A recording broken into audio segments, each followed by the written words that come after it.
Tax கூட நல்லாவும் இருப்போம், அப்பப்போ இப்படி லொல்லாவும் இருப்போம். ஒருத்தருக்கு ஒருத்தர் அன்பையும் காட்டுவோம், வம்புன்னு வந்தா சும்மா பொழிச்சுன்னு தெம்பையும் காட்டுவோம். ஹியூமன்ஸ் கூட சாபோத்திரியும் விளையாடுவோம், விளக்கென்ன முடியாது போடான்னு இப்படி சாஞ்சும் உக்காருவோம்.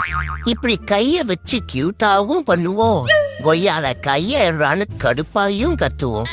சமத்து புள்ளையா குளிக்கவும் செய்வோம், இப்படி அராத்து புள்ளையா அட்ராசிட்டியும் பண்ணுவோம். ஹியூமன்ஸுக்கு சும்மாவே உம்மாவும் கொடுப்போம், சும்மாவே உட்காந்துருந்தா இப்படி உடனீலையும் அடிப்போம். ஓகே ஃப்ரெண்ட்ஸ், அவ்வளோதான். எனக்கு பசிக்குது, நான் சாப்பிட போறேன். பாய்.